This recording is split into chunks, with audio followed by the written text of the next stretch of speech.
मित्र प्यारे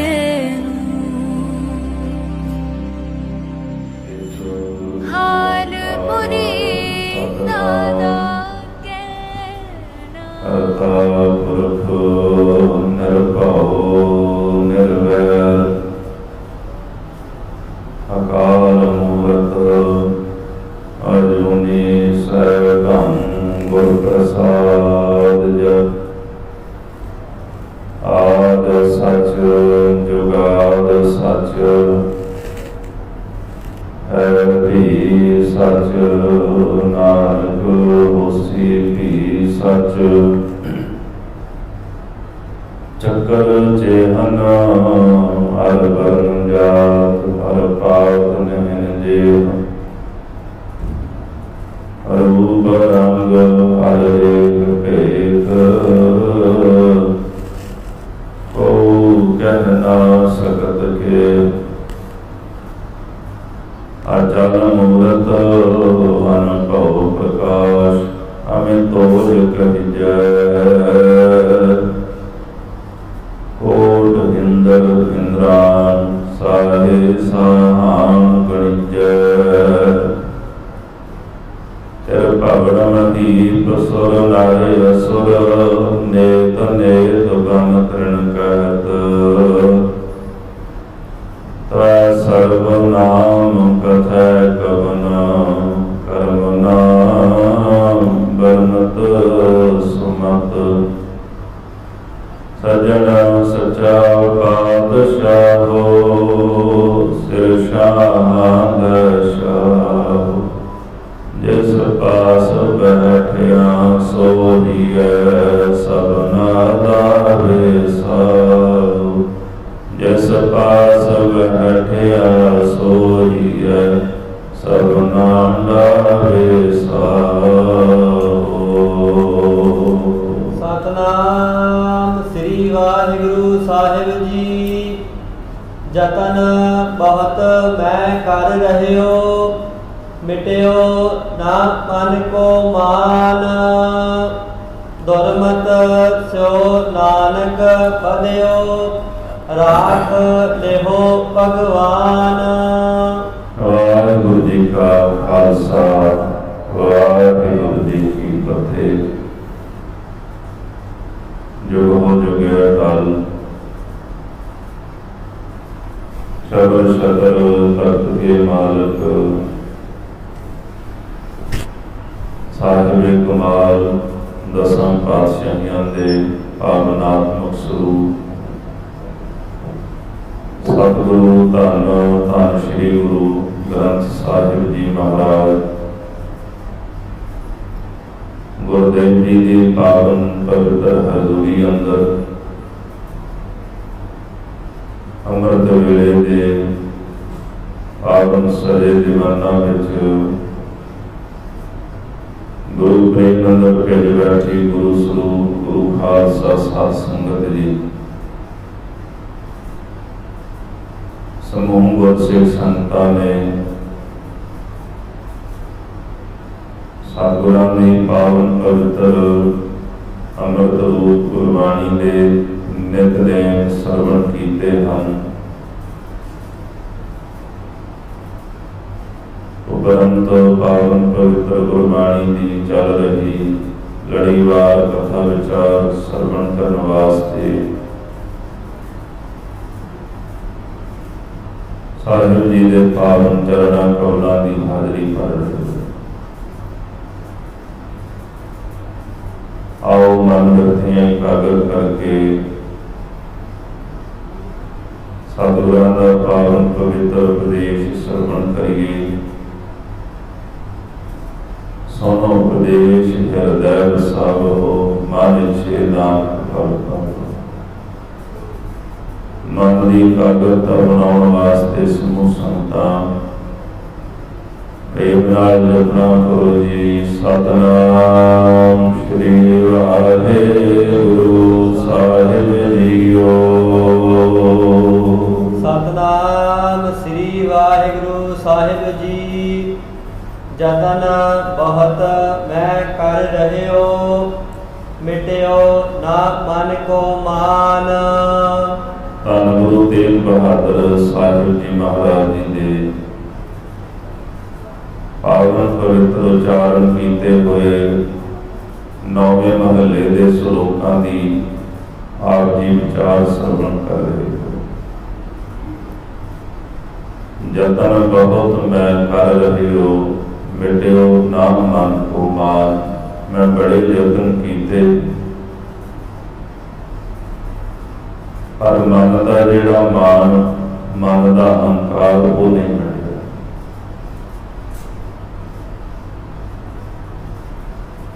ਮਨੁੱਖੀ ਜੀਵਨ ਦੇ ਅੰਦਰ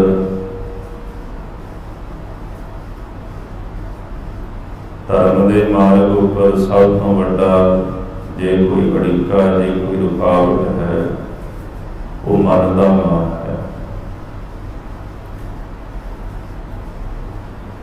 ਲੱਖ ਪ੍ਰਕਾਰ ਦੇ ਯਤਨ ਦੇ ਬਾਵਜੂਦ ਬੰਦਾ ਆਪਣਾ ਮਾਨ, ਆਪਣੀ ਈਗੋ, ਆਪਣਾ ਅਹੰਕਾਰ ਨਹੀਂ ਮਿਟਾ ਸਕਦਾ।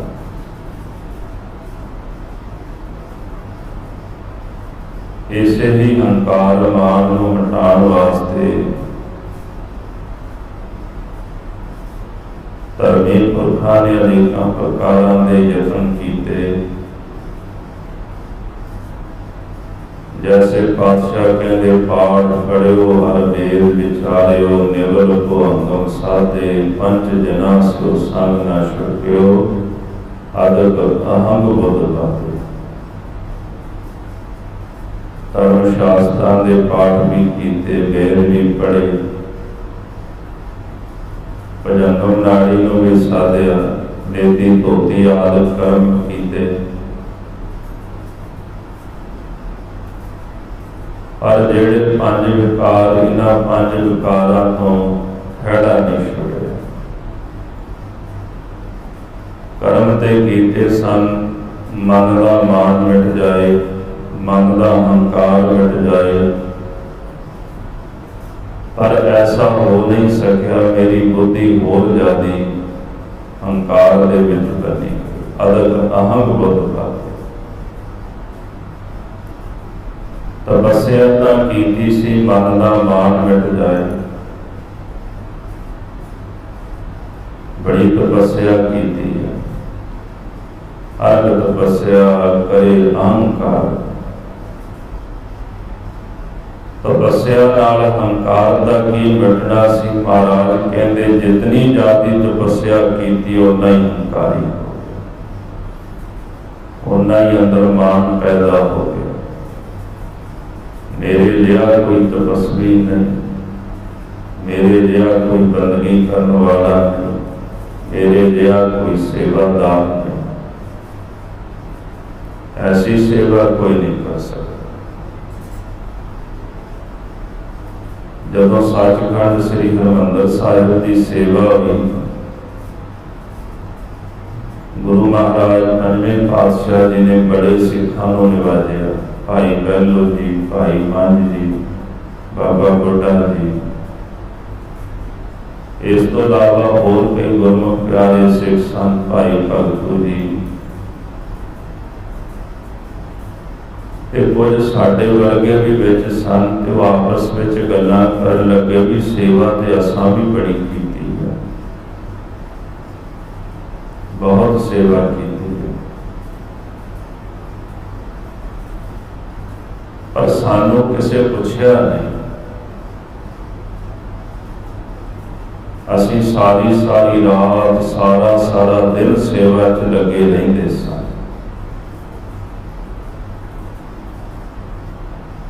गुरु अर्जन देव जी महाराज ना सिखां दी ना भावना जानते, सिखां दी भावना जान के पातशाह जी ने बाबा बुढ़ा जी को आख्या, बाबा जी, गुरु नानक देव जी महाराज जी के समय सिक्खी की परख किवें हुई?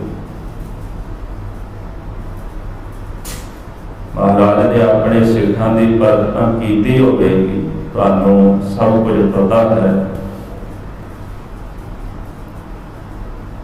बाबा बुढ़ा जी कहन लगे, पातशाह आप जी ही गुरु नानक साहब जी की 5वीं जोत हो, ਤੁਹਾਡੇ ਤੋਂ ਕੁਝ ਵੀ ਲੁਕਿਆ ਨਹੀਂ। पर आप जी का हुक्म है, मैं आप जी को जरूर दसांगा कि किवें सिੱਖੀ ਦੀ परख होई। बाबा बुड्ढा जी ने उथे कई प्रकरण जिहड़े सानू सरवण कराए। एक प्रकरण जिहड़ा सरवण कराया जिहदे विच महाराज ने धानक का रूप बनाया। जदों सतगुरां ने गुरसिखां नूं मुर्दा खाण वास्ते आख्या, उस तरह परख की गई। गुरु नानक साहब सच्चे पातशाह महाराज ने अद्धी रात नूं अपने गुरसिखां नूं कंध बनाउण वास्ते आख्या। वरदे मींह विच भाई लैणा साहिब जी नूं अद्धी रात बस्तर धोण वास्ते कहा गया। एक दिन महाराज नदी के किनारे इशनान करने वास्ते गए। सर्दी की रुत सी ते महाराज गुरु अंगद देव जी, भाई भगीरथ जी ते भाई बुड्ढा जी ये सिख महाराज के नाल सन ते महाराज काफी समा नदी दे विच इशनान करते रहे। उतों मींह पैण लग गया। भाई लैणा साहिब जी तो चौंकड़ा मार के उत्थे ही बैठे रहे। बाबा बुड्ढा जी ते भाई भगीरथ जी जदों उन्होंने शरीर नूं ठंड व्यापी तो वो छड़ के वापस आ गए। करतारपुर साहब आके अग बाली ते शरीर की सीत दूर की, सर्दी दूर की। गुरु नानक साहिब जी ने वेख्या गुरु अंगद देव जी महाराज उसे चौंकड़ा मार के बैठे हुए सन ते शरीर मूर्छत हो गया उन्होंने ठंड करके, हिले नहीं उस जगह। पातशाह जी नदी दे विचों बाहर आए ते आके सेवक दे सीस ते मेहर भरिया हाथ रख के जगाया। उन्होंने उठ के गलवकड़ी विच लिया। महाराज कहते धन सिख धन सिखी। गुरु अंगद देव जी महाराज सच्चे पातशाह जी ने सेवा की है, मन च मान नहीं कदे रखा। सेवा कर कदे अपने आप को जताया ही नहीं। इस तरह बाबा बुड्ढा जी ने महाराज के दरबार अंदर कई प्रकरण सुनाए गुरु नानक साहब जी। गुरु अर्जन देव साहिब जी कह लगे, सिखो सेवा तो सारे ही करते हो, पर कई बार सेवा करने पिछे साडा मकसद होंदा है कि सानू मान सत्कार मिले। पातशाह कहते ने फिर जे मान हंकार रख के ही सेवा करनी ते लोग मैनू कहण कि बड़ा बड़ा सेवादार है। मान का सेवा करके मिल ही जाएगा, पर मन का मान मन का हंकार नहीं मिटेगा। बाहरों का मान सत्कार मिल ही जाएगा, पर जेड़ा मन का मान मन का हंकार है उन्होंने निवृत्त किवें करना है। जे सेवा करके ही मन विच मान पैदा हो गया, जे दवाई खा के ही रोग जन्म लै लए तो दवाई खाने का फायदा भी की है। इस करके जिन्ने भी धार्मिक कर्म किए जाते हैं करीबन बहुतात दे विच वो हिरदे विच मान नूं जन्म देते। इसदा कारण यह है कि जदों हिरदे का भांडा बनिया ना होवे ना, उदों दे विच कीमती वस्तु जदों पा लईए ते फिर उस वक्त ही अजिहा कौतक वरतदा है।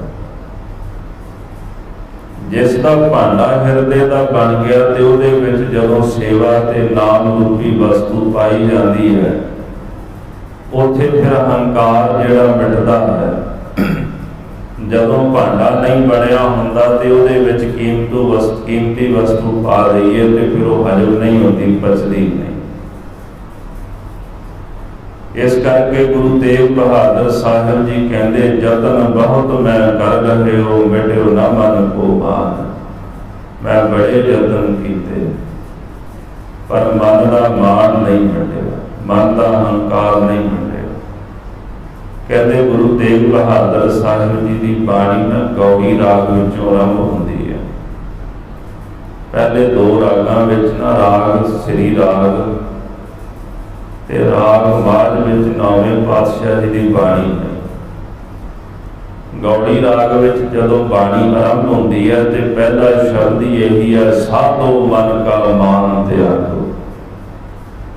ਮਹਾਰਾਜ ਕਹਿੰਦੇ ਕਿ ਸਾਧੋ ਆਪਣੇ ਮਨ ਦਾ ਮਾਨ ਛੱਡ ਦਿਓ, ਮਾਨ ਨੂੰ ਤਿਆਗ ਦਿਓ। ਜੇ ਸਾਧਨਾ ਕਰਦੇ ਪਏ ਹੋ, ਤੁਹਾਡੇ ਜੀਵਨ ਵਿੱਚ ਸਭ ਤੋਂ ਵੱਡੀ ਰੁਕਾਵਟ ਹੀ ਮਾਨ ਦੀ ਹੈ। ਦੁਰਮਤ ਸਿਓ ਨਾਨਕ ਫਦਿਓ, ਰਾਖ ਲਿਹੋ ਭਗਵਾਨ। ਗੁਰੂ ਤੇਗ ਬਹਾਦਰ ਸਾਹਿਬ ਜੀ ਕਹਿੰਦੇ ਜਿਹੜੀ ਦੁਰਮਤ ਖੋਟੀ ਮੱਤ ਹੈ ਨਾ, ਖੋਟੀ ਮੱਤ ਕਰਕੇ ਮੇਰਾ ਮਨ ਜਿਹੜਾ ਹੈ ਦੁਰਮਤ ਦੇ ਅੰਦਰ ਫਸਿਆ ਹੋਇਆ, ਇਸੇ ਕਰਕੇ ਮੇਰੇ ਮਨ ਦਾ ਅਜੇ ਤਾਈਂ ਮਾਣ ਨਹੀਂ ਮਿਟਿਆ, ਕਿਉਂਕਿ ਮੇਰੇ ਕੋਲ ਮੱਤ ਮੇਰੀ ਆਪਣੀ ਹੈ, ਖੋਟੀ ਮੱਤ ਹੈ ਮੇਰੀ। ਜੇ ਗੁਰੂ ਦੀ ਮੱਤ ਧਾਰਨ ਕਰ ਲੈਂਦਾ ਫਿਰ ਭਾਵੇਂ ਅੰਦਰੋਂ ਮਾਣ ਨਿਵਰਤ ਹੋ ਜਾਂਦਾ, ਪਰ ਆਪਣੀ ਖੋਟੀ ਮੱਤ ਕਰਕੇ ਮੇਰੇ ਅੰਦਰ ਦਾ ਮਾਣ ਜਿਹੜਾ ਉਹ ਨਿਵਰਤ ਨਹੀਂ ਹੋ ਸਕਿਆ। ਆਪਣੀ ਮੱਤ ਤਿਆਗਣੀ ਵੀ ਬੜੀ ਕਠਿਨ ਹੈ। ਸਤਿਗੁਰੂ ਜੀ ਫਰਮਾਨ ਕਰਦੇ ਪਾਵਨ ਗੁਰਬਾਣੀ ਅੰਦਰ, ਮਨ ਕੀ ਮੱਤ ਤਿਆਗੋ ਹਰਿ ਜਨ, ਇਹਾ ਬਾਤ ਕਠਿਨ ਨਹੀਂ। ਸਤਿਗੁਰੂ ਕਹਿੰਦੇ ਆਪਣੀ ਮੱਤ ਤਿਆਗ ਦਿਓ ਭਾਈ, ਪਰ ਨਾਲ ਕਹਿੰਦੇ ਵੀ ਇਹ ਗੱਲ ਕਠਿਨ ਬੜੀ ਹੈ। ਆਪਣੀ ਮੱਤ ਤਿਆਗਣੀ ਇਹ ਕਠਿਨ ਬਹੁਤ ਹੈ। ਮਨੁੱਖ ਦੂਸਰਿਆਂ ਨੂੰ ਕੇਵਲ ਕਹਿ ਸਕਦਾ ਹੈ ਪਰ ਤਿਆਗ ਨਹੀਂ ਸਕਦਾ।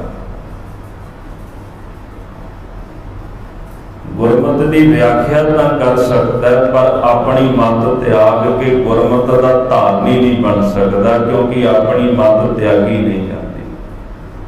ਕੌਣ ਆਪਣੇ ਖਿਆਲ ਛੱਡੇ, ਕੌਣ ਆਪਣੇ ਅੰਦਰ ਦੀ ਵਿਚਾਰਧਾਰਾ ਛੱਡ ਕੇ ਆਪਣੇ ਆਪ ਨੂੰ ਮਾਰ ਕੇ ਆਪਣਾ ਜੀਵਨ ਗੁਰੂ ਦੇ ਬਚਨਾਂ ਦੇ ਅਨੁਸਾਰ ਜੀਵੇ। ਬਹੁਤ ਵਿਰਲੇ ਹੁੰਦੇ ਨੇ ਇਹੋ ਜਿਹੇ ਰੱਬ ਦੇ ਪਿਆਰੇ, ਜਿਹੜਾ ਆਪਣਾ ਮਨ ਹੈ ਉਹਨੂੰ ਮਾਰ ਕੇ ਗੁਰਮਤਿ ਦੇ ਅਨੁਸਾਰ ਜੀਵਦੇ ਨੇ। ਨੌਵੇਂ ਪਾਤਸ਼ਾਹ ਜੀ ਕਹਿੰਦੇ ਦੁਰਮਤਿ ਦੇ ਨਾਲ ਮੇਰਾ ਮਨ ਫਸਿਆ ਹੋਇਆ ਹੈ, ਰਾਖ ਲਿਹੋ ਭਗਵਾਨ। हे ਭਗਵਾਨ ਜੀ ਕਿਰਪਾ ਕਰਕੇ ਆਪ ਸਾਨੂੰ ਰੱਖ ਲਓ, ਆਪ ਹੀ ਰਹਿਮਤ ਕਰਕੇ ਸਾਡੀ ਖੋਟੀ ਬੁੱਧੀ ਦਾ ਨਾਸ਼ ਕਰਕੇ ਗੁਰਮਤਿ ਦਾ ਪ੍ਰਕਾਸ਼ ਕਰ ਦਿਓ। ਬਾਲ ਜਵਾਨੀ ਅਰ ਬਿਰਧ ਫੁਨ, ਤੀਨ ਅਵਸਥਾ ਜਾਨ। ਸਤਿਗੁਰੂ ਕਹਿੰਦੇ ਬਚਪਨ ਹੈ, ਬਚਪਨ ਤੋਂ ਬਾਅਦ ਜਵਾਨੀ, ਜਵਾਨੀ ਤੋਂ ਬਾਅਦ ਫਿਰ ਬਿਰਧ ਬੁਢੇਪਾ।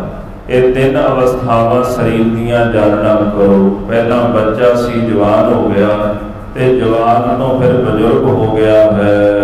ਕਹੋ ਨਾਨਕ ਹਰ ਭਜਨ ਬਿਨ, ਬਿਰਥਾ ਸਭ ਹੀ ਮਾਨ। ਗੁਰੂ ਤੇਗ ਬਹਾਦਰ ਸਾਹਿਬ ਜੀ ਕਹਿੰਦੇ ਨੇ ਕਿ ਉਸ ਹਰੀ ਅਕਾਲ ਪੁਰਖ ਦੇ ਭਜਨ ਤੋਂ ਬਿਨਾਂ ਇਹ ਤਿੰਨ ਪ੍ਰਕਾਰ ਦੀ ਜਿਹੜੀ ਸਰੀਰ ਦੀ ਅਵਸਥਾ ਹੈ ਨਾ, ਇਹ ਵਿਅਰਥ ਹੈ, ਕਿਸੇ ਲੇਖੇ ਨਹੀਂ ਪੈਂਦੀ।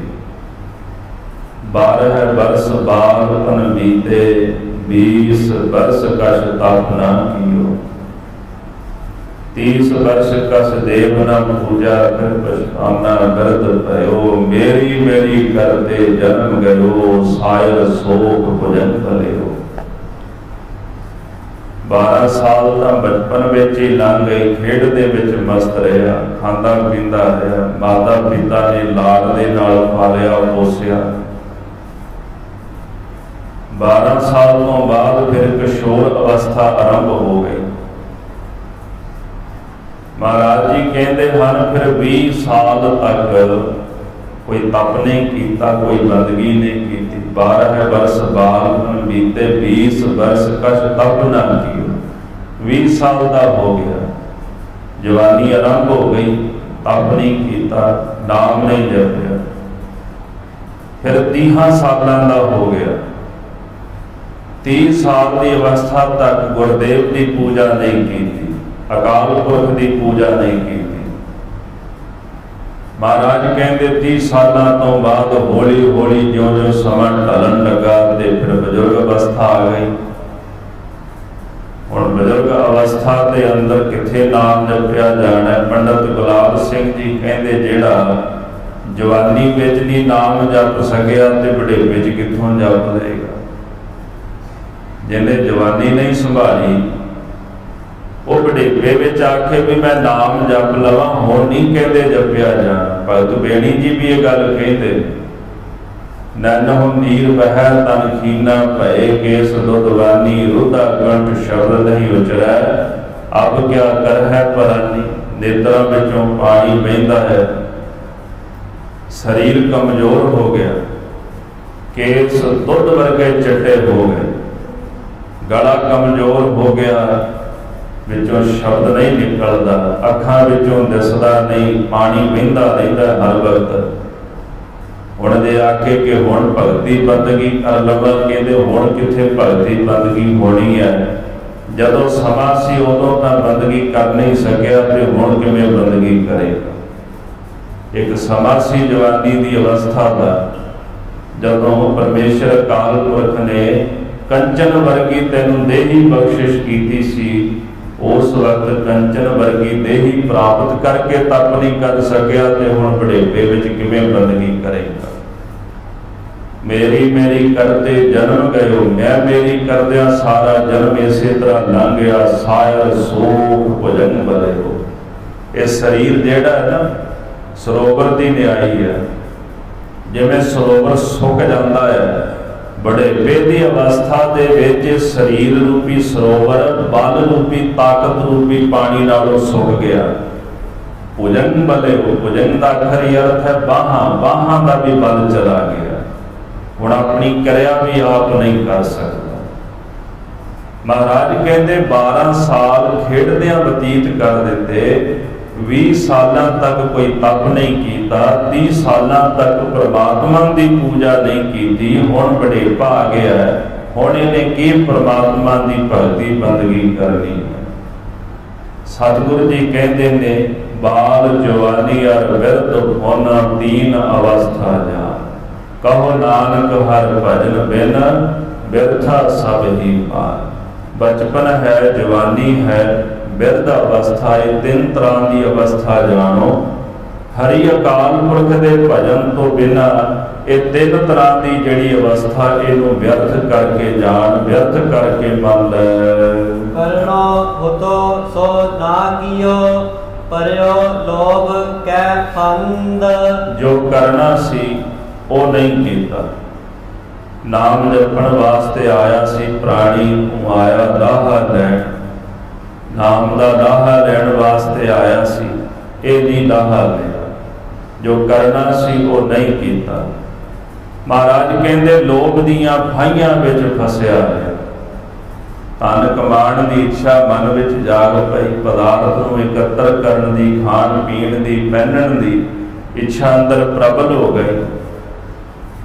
इस चक्कर दे विच जो करना सी वो नहीं कर सकिया, क्योंकि अजे शरीर दियां मन दियां लोड़ां नहीं पूरियां हो रहीआं। जे किते मन रजे ते ताही थोड़ी जी सोझी पाए भी जो करन आया वो भी कर लीए संसार दे अंदर, पर अजे तो मन दे रस कस नहीं मुके। जिवें पातशाह कहते ना, इते रस शरीर के कह घट नाम निवास। शरीर दे किन्ने रस ने, रस रूपा रस सोयना कामण, रस परमल की वास, रस घोड़े रस सेजा मंदर, रस मीठा रस मास।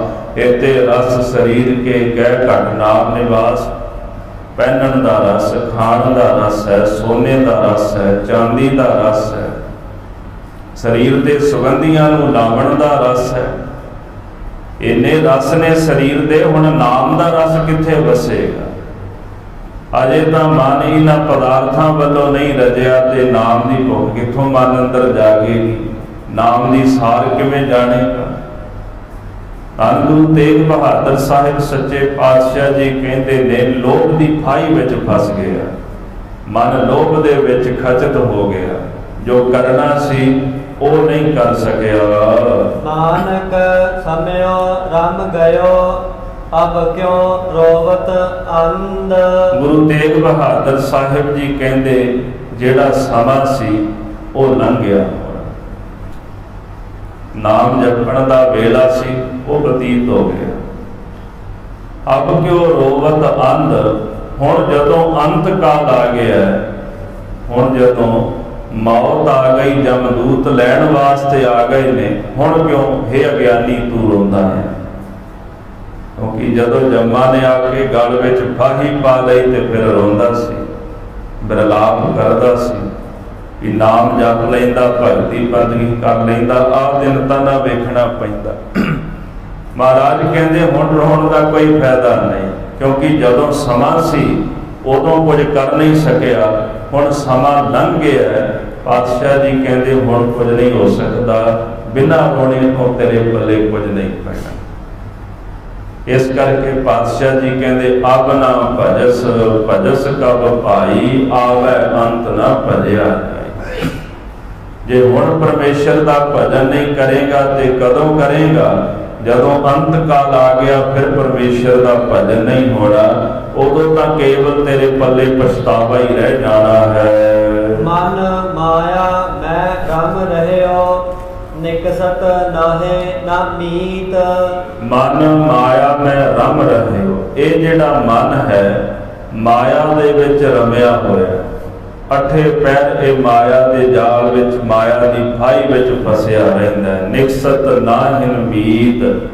ਸਤਿਗੁਰੂ ਜੀ ਕਹਿੰਦੇ ਹੈ ਮਿੱਤਰ, ਇਹ ਮਨ ਜਿਹੜਾ ਹੈ ਇੱਕ ਰੰਚਕ ਮਾਤਰ, ਇੱਕ ਪਲ ਵਾਸਤੇ ਵੀ ਕਹਿੰਦੇ ਮਾਇਆ ਦੀ ਫਾਈ ਵਿੱਚੋਂ ਬਾਹਰ ਨਹੀਂ ਆਉਂਦਾ। ਇੱਕ ਪਲ ਵਾਸਤੇ ਵੀ ਇਹ ਮਾਇਆ ਦਾ ਤਿਆਗ ਨਹੀਂ ਕਰਦਾ।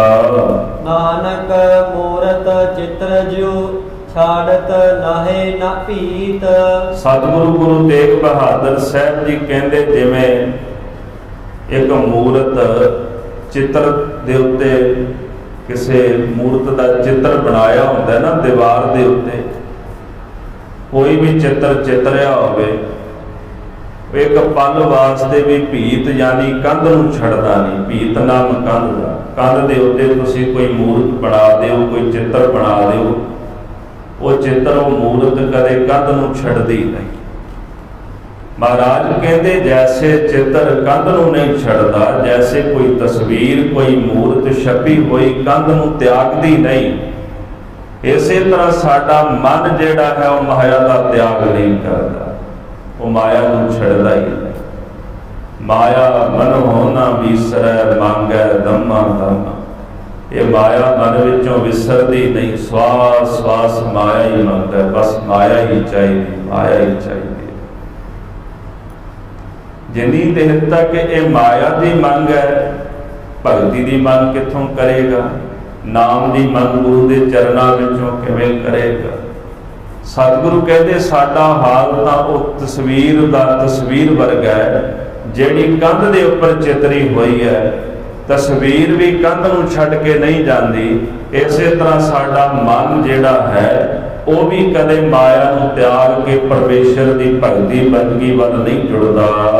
ਨਰ ਚਾਹਤ ਕਛ ਔਰੈ ਕੀ ਔਰੈ ਪਈ। ਨਰ ਚਾਹਤ ਕਛ ਔਰ, ਮਨੁੱਖ ਕੁਝ ਹੋਰ ਚਾਹੁੰਦਾ ਸੀ ਪਰ ਹੋ ਕੁਝ ਹੋਰ ਦਾ ਹੋ ਹੀ ਗਿਆ।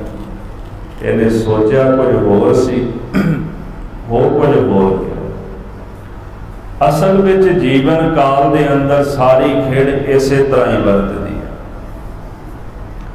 ਜੋ ਅਸੀਂ ਚਾਹੁੰਦੇ ਹੁੰਦੇ ਆ ਉਹ ਕਦੇ ਹੁੰਦਾ ਨਹੀਂ, ਹੁੰਦਾ ਉਹ ਹੈ ਜੋ ਪਰਮੇਸ਼ਰ ਚਾਹੁੰਦਾ ਹੁੰਦਾ, ਜੋ ਅਕਾਲ ਪੁਰਖ ਚਾਹੁੰਦਾ ਹੁੰਦਾ। ਇਸੇ ਹੀ ਜਗ੍ਹਾ ਤੇ ਆ ਕੇ ਸੁੱਖ ਤੇ ਦੁੱਖ ਮਨੁੱਖ ਦੇ ਜੀਵਨ ਵਿੱਚ ਬਣਿਆ ਰਹਿੰਦਾ। ਜੋ ਮੈਂ ਚਾਹਿਆ ਜੇ ਕਿਤੇ ਮੇਰੇ ਮੁਤਾਬਕ ਮੈਨੂੰ ਮਿਲ ਗਿਆ, ਮੇਰਾ ਜੀਵਨ ਸੁਖੀ ਹੈ। ਜੋ ਮੈਂ ਚਾਹਿਆ ਜਾਂ ਜੋ ਮੈਂ ਸੋਚ ਰਿਹਾ ਕਿ ਇਸੇ ਤਰ੍ਹਾਂ ਹੋਵੇ, ਜਦੋਂ ਨਹੀਂ ਹੁੰਦਾ ਉਦੋਂ ਬੰਦਾ ਆਪਣੇ ਜੀਵਨ ਵਿੱਚ ਦੁਖੀ ਹੁੰਦਾ ਹੈ। ਜੋ ਚਾਹਿਆ ਉਹ ਹੋ ਗਿਆ, ਸੁਖੀ ਹੈ। जो चाह रहे वो होया नहीं, ਇਹਦੇ ਵਿੱਚੋਂ ਹੀ ਦੁੱਖ ਜਨਮ ਲੈਂਦਾ ਹੈ। ਇਸੇ ਨੂੰ ਹੀ ਦੁੱਖ ਕਹਿੰਦੇ ਨੇ। ਮਹਾਂਪੁਰਸ਼ ਤਾਂ ਕਹਿੰਦੇ ਵੀ ਇਸ ਤਰ੍ਹਾਂ ਸਮਝ ਲਓ ਜਿਵੇਂ ਸਰੀਰ ਅੱਜ ਅਰੋਗ ਹੈ, ਇਹ ਕਦੇ ਨਹੀਂ ਚਾਹੁੰਦਾ ਕਿ ਮੇਰਾ ਸਰੀਰ ਰੋਗੀ ਹੋਵੇ, ਪਰ ਰੋਗੀ ਹੋ ਗਿਆ, ਕਿਉਂਕਿ ਨਰ ਚਾਹਤ ਕਛ ਔਰ, ਇਹ ਤਾਂ ਕੁਝ ਹੋਰ ਚਾਹੁੰਦਾ ਸੀ ਵੀ ਮੈਨੂੰ ਰੋਗ ਨਾ ਲੱਗੇ, ਪਰ ਹੋ ਕੁਝ ਹੋਰ ਗਿਆ ਕਿ ਸਰੀਰ ਰੋਗੀ ਹੋ ਗਿਆ। ਹੁਣ ਉਹ ਜਿਹੜਾ ਰੋਗ ਲੱਗਿਆ ਬਸ ਦੁੱਖ ਉਸੇ ਦਾ ਹੀ ਹੈ ਵੀ ਇਹ ਕਿਉਂ ਲੱਗ ਗਿਆ। ਕੋਈ ਪਦਾਰਥ ਮਿਲਿਆ ਸੀ, ਉਹ ਵਿਛੜ ਗਿਆ, ਵਿਛੜੇ ਹੋਏ ਪਦਾਰਥ ਦਾ ਦੁੱਖ ਹੈ, ਇਹ ਕਿਉਂ ਵਿਛੜ ਗਿਆ। ਮਿਲਾਪ ਦੇ ਵਿੱਚ ਬੜੀ ਖੁਸ਼ੀ ਸੀ, ਕਿਉਂਕਿ ਪਦਾਰਥ ਦਾ ਮਿਲਾਪ ਇਹਨੂੰ ਜਦੋਂ ਪ੍ਰਾਪਤ ਹੋਇਆ, ਇਹਨੂੰ ਜਦੋਂ ਕੁਝ ਮਿਲਿਆ ਉਹਦੇ ਵਿੱਚ ਬੜਾ ਖੁਸ਼ ਸੀ, ਕਿਉਂਕਿ ਮਨ ਭਾਉਂਦਾ ਹੋ ਗਿਆ, ਜੋ ਚਾਹੁੰਦਾ ਸੀ ਉਹ ਮਿਲ ਗਿਆ। ਪਰ ਮਹਾਰਾਜ ਕਹਿੰਦੇ ਜਦੋਂ ਵਿਛੜ ਗਿਆ, ਜਦੋਂ ਚਲਾ ਗਿਆ, ਬਸ ਵਿਰਲਾਪ ਰੋਣਾ ਉਸੇ ਦਾ ਹੀ ਹੈ। ਮਨੁੱਖ ਜਨਮਦਾ ਜੀ, ਪਰਿਵਾਰ ਭਲਾ ਭਾਇਆ, ਰੋਜ਼ ਪੜ੍ਹਦੇ ਆਪਾਂ ਆਨੰਦ ਸਾਹਿਬ ਦੇ ਵਿੱਚ, ਜਦੋਂ ਜਨਮ ਹੁੰਦਾ ਪਰਿਵਾਰ ਨੂੰ ਬੜਾ ਚੰਗਾ ਲੱਗਦਾ, ਬੱਚੇ ਦਾ ਜਨਮ ਹੁੰਦਾ ਹੈ। ਜਦੋਂ ਕੋਈ ਦੁਨੀਆ ਤੋਂ ਚਲਾ ਜਾਂਦਾ ਹੈ, ਉਦੋਂ ਮਨੁੱਖ ਕਿੰਨਾ ਬਹਿ ਕੇ ਰੋਂਦਾ ਵੀ ਕਿਉਂ ਚਲਾ ਗਿਆ, ਕੁਝ ਮਿਲਿਆ ਸੀ ਅੱਜ ਵਿਛੜ ਗਿਆ, ਦੁੱਖ ਬਸ ਉਸੇ ਦਾ ਹੀ ਹੈ। ਵਿਛੜਨਾ ਮਨੁੱਖ ਦੀ ਚਾਹਨਾ ਨਹੀਂ, ਕੁਝ ਗਵਾਉਣਾ ਮਨੁੱਖ ਦੀ ਚਾਹਨਾ ਨਹੀਂ, ਕੇਵਲ ਪ੍ਰਾਪਤ ਕਰਨਾ ਮਨ ਭਾਉਂਦਾ, ਇਹੀ ਮਨੁੱਖ ਦੀ ਚਾਹਨਾ। ਮਨੁੱਖ ਕੇਵਲ ਲੈਣਾ ਚਾਹੁੰਦਾ ਹੈ, ਪਰ ਉਹਨੂੰ ਵਾਪਸ ਮੋੜਨਾ ਨਹੀਂ ਚਾਹੁੰਦਾ। ਚਾਹੁੰਦਾ ਤਾਂ ਹੈ ਮੈਨੂੰ ਪ੍ਰਾਪਤ ਹੋ ਜਾਏ, ਇਹ ਵੀ ਮਿਲ ਜਾਏ, ਇਹ ਵੀ ਮਿਲ ਜਾਏ, ਪਰ ਜਦੋਂ ਮਿਲਿਆ ਹੋਇਆ ਵਾਪਸ ਚਲਾ ਜਾਂਦਾ ਹੈ, ਦੁੱਖ ਉਹਦੇ ਵਿੱਚੋਂ ਹੀ ਜਨਮ ਲੈਂਦਾ ਹੈ। ਇਹ ਨਹੀਂ ਚਾਹੁੰਦਾ ਵੀ ਕੁਝ ਚਲਾ ਜਾਏ। ਜਿਵੇਂ ਭਗਤ ਰਵਿਦਾਸ ਜੀ ਕਹਿੰਦੇ ਨੇ, ਜਬ ਕਛ ਪਾਵੈ ਤਬ ਗਰਭ ਕਰਤ ਹੈ, ਮਾਇਆ ਗਈ ਤਬ ਰੋਵਨ ਲਗਤ ਹੈ। ਜਦੋਂ ਕੁਝ ਪ੍ਰਾਪਤ ਕਰ ਲੈਂਦਾ ਉਦੋਂ ਤਾਂ ਬੜਾ ਹੰਕਾਰ ਕਰਦਾ ਵੀ ਮੈਂ ਪ੍ਰਾਪਤ ਕਰ ਲਿਆ, ਤੇ ਜਦੋਂ ਮਾਇਆ ਚਲੀ ਜਾਂਦੀ ਫਿਰ ਰੋਣਾ ਸ਼ੁਰੂ ਕਰ ਦਿੰਦਾ ਹੈ, ਮਿਲੀ ਸੀ ਚਲੀ ਗਈ ਹੈ। ਅਸਲ ਵਿੱਚ ਮਨੁੱਖ ਚਾਹੁੰਦਾ ਕੁਝ ਹੋਰ ਹੈ, ਔਰ ਹੈ ਕੀ ਔਰ ਹੈ ਭਈ, ਕੁਝ ਹੋਰ ਦਾ ਹੀ ਕੁਝ ਹੋਰ ਹੋ ਜਾਂਦਾ ਹੈ। ਬਾਬਾ ਫਰੀਦ ਸਾਹਿਬ ਜੀ ਨੇ ਬੜੀ ਸੋਹਣੀ ਉਦਾਹਰਨ ਦਿੱਤੀ। ਫਰੀਦਾ ਦਰਿਆਵੈ ਕੰਨੈ ਬਗੁਲਾ, ਬੈਠਾ ਕੇਲ ਕਰੇ, ਕੇਲ ਕਰਿੰਦੇ ਹੰਝ ਨੂੰ ਅਚਿੰਤੇ ਬਾਜ ਪਏ, ਬਾਜ ਪਏ ਤਿਸ ਰੱਬ ਦੇ ਕੇਲਾਂ ਵਿਸਰੀਆਂ, ਜੋ ਮਨ ਚਿਤ ਨਾ ਚੇਤੇ ਸੰਸੋ ਗਾਲੀ ਰੱਬ ਕੀਆ। ਦਰਿਆ ਦੇ ਕੰਢੇ ਤੇ ਬਗਲਾ ਬੈਠਾ ਹੋਇਆ, ਨਾ ਮੱਛੀਆਂ ਖਾ ਰਿਹਾ ਸੀ, ਆਨੰਦ ਮਾਣ ਰਿਹਾ ਸੀ। ਉਹਨੇ ਕਦੇ ਸੋਚਿਆ ਸੀ ਵੀ ਮੈਂ ਦੂਸਰਿਆਂ ਦਾ ਕਾਲ ਬਣੀ ਬੈਠਾ, ਮੱਛੀਆਂ ਨੂੰ ਮਾਰ ਰਿਹਾ, ਤੇ ਕੋਈ ਮੇਰਾ ਵੀ ਕਾਲ ਬਣ ਸਕਦਾ ਆ ਕੇ। ਅਚਾਨਕ ਕਹਿੰਦੇ ਬਾਜ ਨੇ ਆਕਾਸ਼ ਦੇ ਵਿੱਚੋਂ ਆ ਕੇ ਝਪਟਾ ਮਾਰਿਆ ਤੇ ਉਹਨੂੰ ਕੇਲਾਂ ਵਿਸਰ ਗਈਆਂ। ਜਿਹੜੀਆਂ ਉਹ ਮੱਛੀਆਂ ਖਾ ਰਿਹਾ ਸੀ, ਆਨੰਦ ਮਾਣ ਰਿਹਾ ਸੀ ਨਾ, ਖੁਸ਼ੀ ਮਾਣ ਰਿਹਾ ਸੀ, ਸਭ ਕੁਝ ਭੁੱਲ ਗਿਆ। ਜੋ ਉਹਨੇ ਚਿੱਤ ਵਿੱਚ ਸੋਚਿਆ ਨਹੀਂ ਸੀ ਉਹ ਕੁਝ ਹੋ ਗਿਆ। ਉਹ ਤਾਂ ਮੱਛੀ ਖਾ ਰਿਹਾ ਸੀ, ਉੱਥੇ ਬੈਠਾ ਹੋਇਆ ਬੜਾ ਆਨੰਦ ਲੈ ਰਿਹਾ ਸੀ। ਉਹਨੇ ਕਦੇ ਸੋਚਿਆ ਸੀ ਕਿ ਜਿਸ ਮੱਛੀ ਨੂੰ ਖਾ ਕੇ ਉਹ ਗੁਜ਼ਾਰਾ ਕਰ ਰਿਹਾ ਹੈ, ਜਿਸ ਮੱਛੀ ਦਾ ਉਹ ਕਾਲ ਬਣਿਆ ਹੋਇਆ, ਤੇ ਕੁਝ ਸਮੇਂ ਬਾਅਦ ਕਿਸੇ ਹੋਰ ਨੇ ਆ ਕੇ ਝਪਟਾ ਮਾਰਨਾ, ਇਹਨੇ ਵੀ ਕਿਸੇ ਦਾ ਭੋਜਨ ਬਣ ਜਾਣਾ ਹੈ। ਬਾਬਾ ਫਰੀਦ ਸਾਹਿਬ ਜੀ ਕਹਿੰਦੇ, ਜੋ ਮਨ ਚਿਤ ਨਾ ਚੇਤੇ ਸੰਸੋ ਗਾਲੀ ਰੱਬ ਕੀਆ। ਕਹਿੰਦੇ ਜੋ ਸਾਨੂੰ ਗੱਲਾਂ ਚਿੱਤ ਚੇਤੇ ਨਹੀਂ ਸੀ, ਰੱਬ ਨੇ ਉਹ ਗੱਲਾਂ ਕਰ ਦਿੱਤੀਆਂ। ਜੋ ਅਸੀਂ ਸੋਚਿਆ ਨਹੀਂ ਸੀ ਉਹ ਹੋ ਗਿਆ। ਨਰ ਚਾਹਤ ਕਛ ਔਰ ਹੈ ਕੀ ਔਰ ਹੈ ਭਾਈ। ਮਨੁੱਖ ਕੁਝ ਹੋਰ ਚਾਹੁੰਦਾ ਸੀ, ਮਹਾਰਾਜ ਕਹਿੰਦੇ ਕੁਝ ਹੋਰ ਦਾ ਹੀ ਹੋਰ ਹੋ ਗਿਆ ਹੈ। ਚਿਤਵਨ ਰਹਿਓ ਠਗੌਰ, ਨਾਨਕ ਫਾਸੀ ਗਲ ਪਰੀ। ਸਾਰੀ ਉਮਰ ਆਪਣੇ ਚਿੱਤ ਦੇ ਅੰਦਰ ਠੱਗੀਆਂ ਹੀ ਚਿੱਤ ਵਧਾ ਰਿਹਾ। ਇਹਨੂੰ ਠੱਗ ਲੈ, ਉਹਨੂੰ ਠੱਗ ਲੈ, ਉਹਦੇ ਨਾਲ ਬੇਈਮਾਨੀ ਕਰ, ਉਹਦੇ ਨਾਲ ਛਲ ਕਰ। ਸਾਰੀ ਉਮਰ ਮਹਾਰਾਜ ਕਹਿੰਦੇ ਛਲੀਆ ਬਣ ਕੇ ये जगत के लोगों को लुटदा रहा, बेईमानी करके दूसरिਆਂ ਦੇ ਨਾਲ ਧਨ ਇਕੱਤਰ करदा रहा। पर गुरु साहब जी कहते उहदा फल की प्राप्त होया, नानक फासी गल भरी, अखीर दे विच आके फाई गल दे विच पै गई जम्मा। पातशाह कहते फिर वो सारियां ठगौड़ियां, सारे फरेब, सारी बेईमानी जिहड़ी सी इत्थे ही रह गई। कीते हुए दुराचार, कीते हुए माड़े कर्म जिहड़े दरगाह तक इहदे नाल चले गए हन। जतन बहुत सुख के किए, दुख को कियो न कोई। सतगुरु कहते सुख की प्राप्ति वास्ते असां बड़े यतन कीते ने, मैनूं सुख प्राप्त हो जाए, पर दुख का यतन किसी ने नहीं किया। हुण दुख की प्राप्ति वास्ते कोई यतन कर सकता है, सुख की प्राप्ति वास्ते तो सारे ही यतन करते ने। दुख को कियो ना कोई, दुख लई कोई यतन नहीं किया। ਇਹਦਾ ਭਾਵ ਇਹ ਹੈ कि मेरे मन अंदर सुखां की लालस है, मैं सुखां नूं प्राप्त करने वास्ते तो दौड़ भज कर रहे हैं, पर दुख का इलाज नहीं कर रहे। सुख तो अपने आप ही मिल जाना सी जे मैं दुख का इलाज कर लेता, दुख का इलाज नहीं किया। शरीर जिहड़ा रोगी है, मैं चाहुंदा भी मेरा रोग तो मिट जाए, पर मैं रोग का इलाज नहीं करना चाहता, मैं दवाई नहीं खाना चाहता। जे दवाई नहीं खावांगा जी तो रोग किवें मिटेगा, मेरा इलाज किवें होवेगा। असीं सुख तो प्राप्त करना चाहुंदे आ, पर दुखां नूं मिटाण दा यतन नहीं करना चाहुंदे। दुख नूं मिटाउण दा यतन सी, रोग मिटै हर अवखद लाए। नाम दी दवाई दे नाल सारे रोग, सारे दुख मिटने सन। नाम नहीं ये जपना चाहता, ये बंदगी नहीं करना चाहता, इथों ही दुख मिटने सन। महापुरुष संत बाबा ठाकुर सिंह जी पिंडरा वाले जदों भी कोई जाता सी ना, महापुरुषों के कोल अर्ज करनी, मैं दुखी हाँ, मैं रोगी हाँ। हर किसी की जिहो जी भावना होती सी, उन्हें एको गल कहनी, बाणी पढ़िया करो, बाणी पढ़िया करो। सारिਆਂ ਨੂੰ इदा ही कहना, बाणी पढ़िया करो। हुण जिहड़ा उस रमज नूं समझ गया जी, ਉਹਦਾ भला हो जाना है। जिहड़ा इस गल नूं समझ गया। पटियाले हुण भी महापुरुष मौजूद ने, बाबा महेंद्र प्रताप सिंह जी, संत निरंजन सिंह जी के दोते ने जी, गुरु नानक आश्रम। खैर वो तो इहो जी हस्ती है जी, किसी गल की मोहताज नहीं, सारी दुनिया उन्होंने जानती है।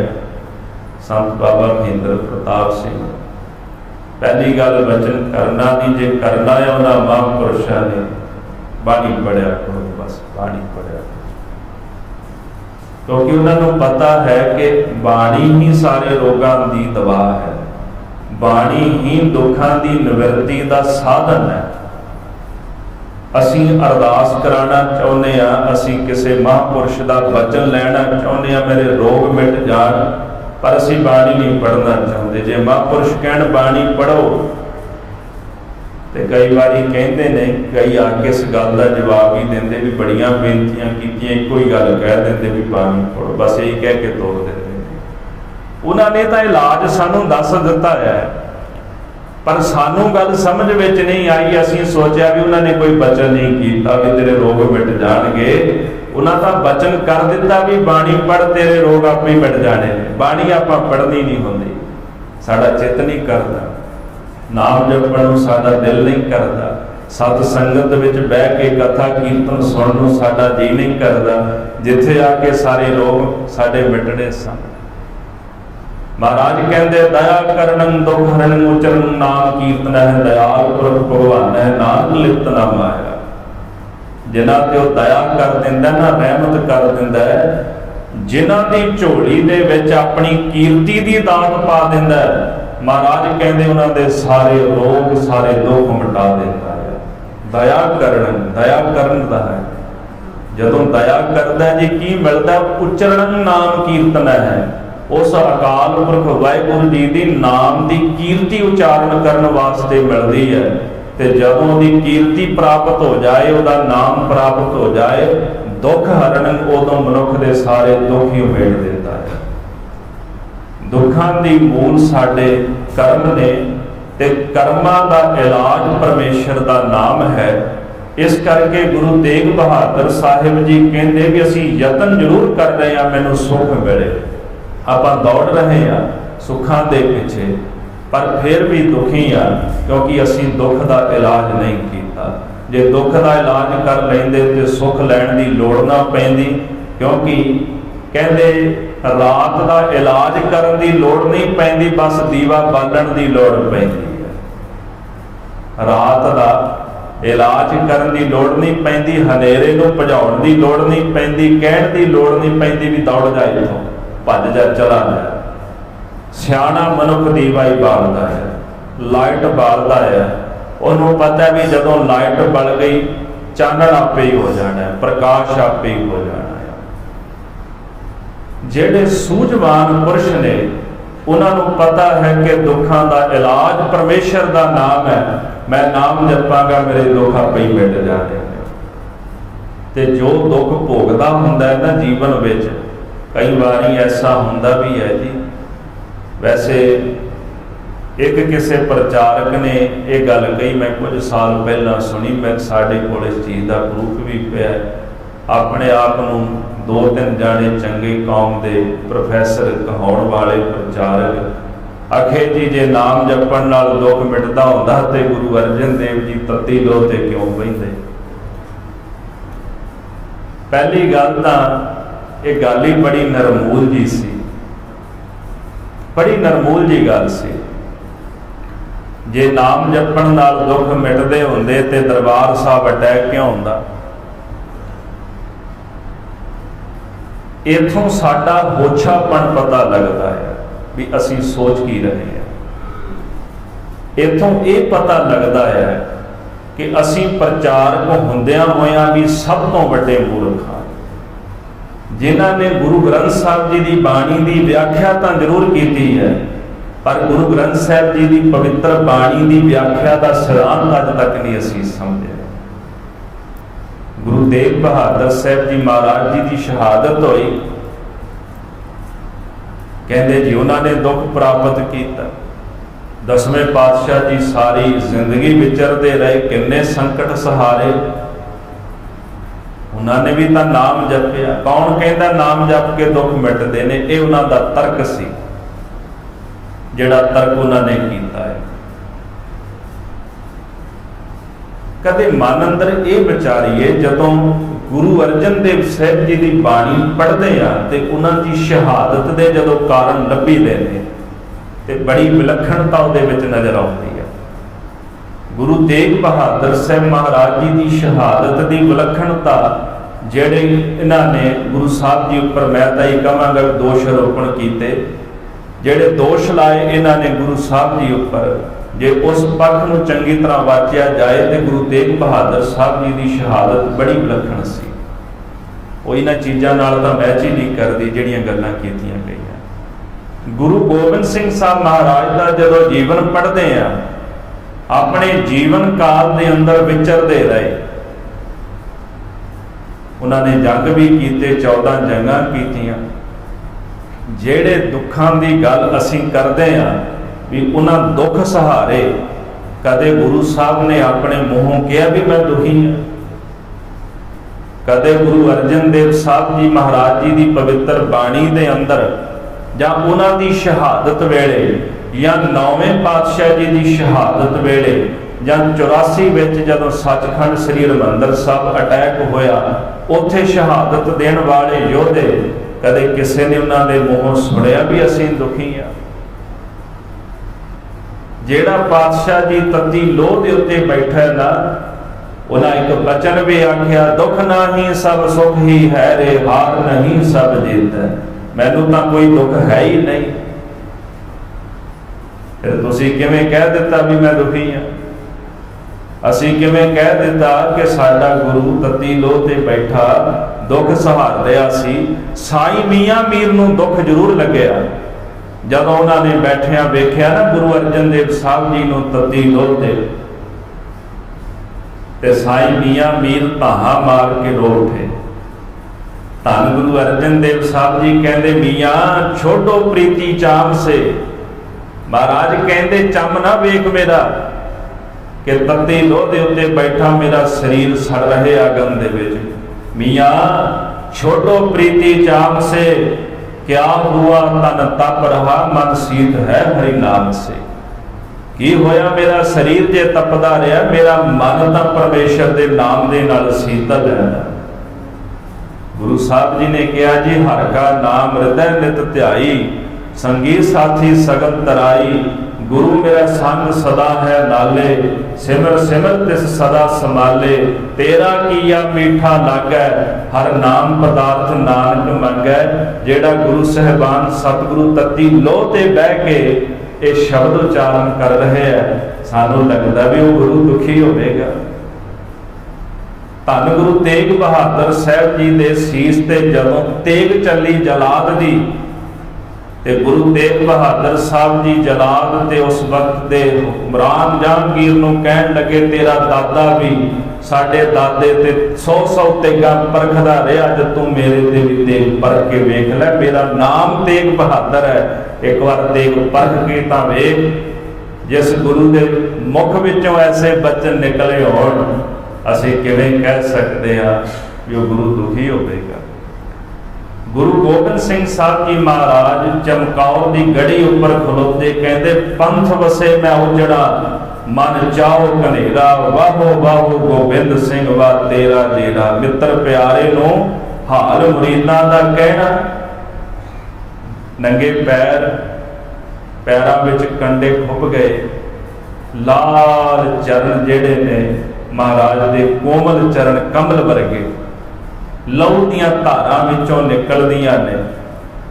ਅੱਜ ਟਿੰਡ ਦਾ ਸਰਾਣਾ ਲਾ ਕੇ ਲੰਮਾ ਪਏ ਹੋਏ, ਇੱਕ ਹੱਥ ਤੇਗ ਨੂੰ ਤੇ ਚਿੱਤ ਜਿਹੜਾ ਸੀ ਉਹ ਕਰਤੇ ਪੁਰਖ ਦੇ ਖਿਆਲ ਦੇ ਵਿੱਚ, ਤੇ ਟਿਮ ਟਮਾਉਂਦੇ ਤਾਰਿਆਂ ਵੱਲ ਵੇਖ ਕੇ ਤੇ ਪਰਿਵਾਰ ਸਰਬੰਸ ਵਾਰ ਕੇ ਉਹ ਪਾਤਸ਼ਾਹ ਜੀ ਕਹਿ ਰਹੇ ਨੇ ਮਿੱਤਰ ਪਿਆਰੇ ਨੂੰ ਹਾਲ ਮੁਰੀਦਾਂ ਦਾ ਕਹਿਣਾ। ਤੁਧ ਬਿਨ ਰੋਗ ਰਜਾਈਆਂ ਦਾ ਓਢਣ, ਨਾਗ ਨਿਵਾਸਾਂ ਦਾ ਰਹਿਣਾ। ਸੂਲ ਸਰਾਈ ਖੰਜਰ ਪਿਆਲਾ, ਬਿੰਗ ਕਸਾਈਆਂ ਦਾ ਸਹਿਣਾ। ਯਾਰੜੇ ਦਾ ਸਾਨੂੰ ਸਥਰ ਚੰਗਾ, ਭੱਟ ਖੇੜਿਆਂ ਦਾ ਰਹਿਣਾ। ਨਾ ਸਾਜ਼ੋ ਨਾ ਬਾਜ਼ੋ ਨਾ ਫੌਜੋ ਨਾ ਫਰਸ਼, ਖੁਦਾਵੰਦ ਬਖਸ਼ਿੰਦ ਇਹ ਐਸ਼। ਜਫਰਨਾਮੇ ਵਿੱਚ ਮਹਾਰਾਜ ਔਰੰਗਜ਼ੇਬ ਨੂੰ ਲਿਖਦੇ ਕੀ ਹੋਇਆ ਜੇ ਮੇਰੇ ਕੋਲ ਤਾਜ ਨਹੀਂ, ਮੇਰੇ ਕੋਲ ਬਾਜ ਨਹੀਂ, ਮੇਰੇ ਕੋਲ ਘੋੜਾ ਨਹੀਂ, ਮੇਰੇ ਕੋਲ ਫੌਜਾਂ ਨਹੀਂ, ਪਰ ਰੱਬ ਦੀ ਬਖਸ਼ਿਸ਼ ਤਾਂ ਹੈ ਮੇਰੇ ਕੋਲ, ਉਹਦੀ ਰਹਿਮਤ ਤਾਂ ਮੇਰੇ ਕੋਲ ਹੈ। ਕੌਣ ਕਹਿੰਦਾ ਗੁਰੂ ਦੁਖੀ ਹੈ? ਇਹ ਸਾਡੀ ਮਨੋਬਿਰਤੀ ਹੈ। ਜਿਸ ਲੈਵਲ ਤੇ ਅਸੀਂ ਖੜੇ ਹੋਏ ਆ ਨਾ, ਇੱਥੇ ਸਾਨੂੰ ਦੁੱਖ ਲੱਗਦਾ ਹੈ। ਜਿੱਥੇ ਰੱਬ ਦੇ ਪਿਆਰੇ ਪਹੁੰਚ ਜਾਂਦੇ ਨੇ, ਦੁੱਖ ਤਾਂ ਉਹਨਾਂ ਵਾਸਤੇ ਕੁਝ ਨਹੀਂ ਹੁੰਦਾ। ਕੀ ਹੈ ਦੁੱਖ? ਕੁਝ ਵੀ ਨਹੀਂ। ਦੁੱਖ ਇਹੀ ਹੈ ਵੀ ਰੱਬ ਨੂੰ ਵਿਸਾਰ ਦੇਣਾ, ਰੱਬ ਨੂੰ ਭੁਲਾ ਦੇਣਾ। ਇਹੀ ਸਭ ਤੋਂ ਵੱਡਾ ਦੁੱਖ ਹੈ ਰੱਬ ਦੇ ਪਿਆਰਿਆਂ ਵਾਸਤੇ। ਖੈਰ ਬੇਨਤੀ ਕਰ ਰਹੇ ਅਸੀਂ, ਮਹਾਰਾਜ ਸੱਚੇ ਪਾਤਸ਼ਾਹ ਕਹਿੰਦੇ ਜਿਹੜਾ ਨਾਮ ਜਪਦਾ ਉਹਦੇ ਦੁੱਖ ਨਿਵਰਤ ਹੁੰਦੇ ਨੇ, ਉਹਦੇ ਦੁੱਖਾਂ ਦਾ ਨਾਸ਼ ਹੋ ਜਾਂਦਾ ਹੈ। ਜਦ ਤਨ ਬਹੁਤ ਸੁਖ ਕੇ ਕੀਏ, ਦੁੱਖ ਕੋ ਕੀਓ ਨਾ ਕੋਏ। ਮੈਂ ਸੁਖ ਦੀ ਪ੍ਰਾਪਤੀ ਲਈ ਤਾਂ ਬੜੇ ਯਤਨ ਕੀਤੇ ਨੇ, ਪਰ ਦੁੱਖਾਂ ਦੀ ਨਿਵਰਤੀ ਦਾ ਮੈਂ ਕੋਈ ਯਤਨ ਨਹੀਂ ਕੀਤਾ। ਆਹੋ ਨਾਨਕ ਸੁਨ ਰੇ ਮਨਾ, ਹਰ ਭਾਵੈ ਸੋ ਹੋਏ। ਧੰਨ ਗੁਰੂ ਤੇਗ ਬਹਾਦਰ ਸਾਹਿਬ ਜੀ ਫਰਮਾਨ ਕਰਦੇ ਮੇਰੇ ਮਨ ਸੁਣ, ਜੋ ਹਰੀ ਨੂੰ ਪਾਉਂਦਾ ਉਹੀ ਹੁੰਦਾ ਹੈ। ਬਸ ਸੁਖ ਇਸੇ ਵਿੱਚ ਹੈ। ਮੰਨ ਲੈ ਜੋ ਪਰਮੇਸ਼ਰ ਨੂੰ ਚੰਗਾ ਲੱਗ ਰਿਹਾ ਹੈ ਉਹੀ ਹੋਣਾ ਹੈ, ਤੇ ਜੋ ਪਰਮੇਸ਼ਰ ਨੂੰ ਚੰਗਾ ਲੱਗ ਰਿਹਾ ਉਹ ਦਿਨ ਨੂੰ ਚੰਗਾ ਲੱਗ ਰਿਹਾ। ਜਿਸ ਦਿਨ ਪਰਮੇਸ਼ਰ ਦਾ ਕੀਤਾ ਸਾਡੇ ਮਨ ਨੂੰ ਚੰਗਾ ਲੱਗਣ ਲੱਗ ਪਿਆ, ਬਸ ਉਸੇ ਦਿਨ ਹੀ ਸੁੱਖ ਹੈ। ਸਤਿਗੁਰੂ ਕਿਰਪਾ ਕਰਨ ਜੀ, ਸਾਹਿਬ ਗਰੀਬ ਨਵਾਜ ਜੀ ਦਾ ਪਾਵਨ ਪਵਿੱਤਰ ਉਪਦੇਸ਼ ਸਾਡੇ ਹਿਰਦਿਆਂ ਵਿੱਚ ਆਵਸੇ। ਇਹ ਲੋਕ ਸੁਖੀਏ ਪਰਲੋਕ ਸੁਹੇਲੇ, ਨਾਨਕ ਹਰ ਪ੍ਰਗਟਿਆ ਕਰਦੇ। ਵਿਚਾਰਾਂ ਕਰਦਿਆਂ ਹੋਈਆਂ ਬੇਅੰਤ ਪ੍ਰਕਾਰ ਦੀਆਂ ਭੁੱਲਾਂ ਦੀ ਖਿਮਾ ਕਰਨੀ ਜੀ। ਆਪ ਸਮੂਹ ਸੰਤਾਂ ਦਾ ਧੰਨਵਾਦ। ਆਓ ਸਤਿਕਾਰਯੋਗ ਰਾਗੀ ਸਿੰਘਾਂ ਪਾਸੋਂ ਸਤਿਗੁਰਾਂ ਦੀ ਪਾਵਨ ਪਵਿੱਤਰ ਗੁਰਬਾਣੀ ਦੇ ਅੰਮ੍ਰਿਤ ਰੂਪ ਕੀਰਤਨ ਸਰਵਣ ਕਰਕੇ ਲਾਹੇ ਦੀ ਪ੍ਰਾਪਤੀ ਕਰਾਂਗੇ। ਹਾਂਜੀ। जतन बहुत सुख के किए, दुख को कियो न कोय। कहो नानक सुन रे मना, हर पावै सो होय। वाहिगुरु जी का खालसा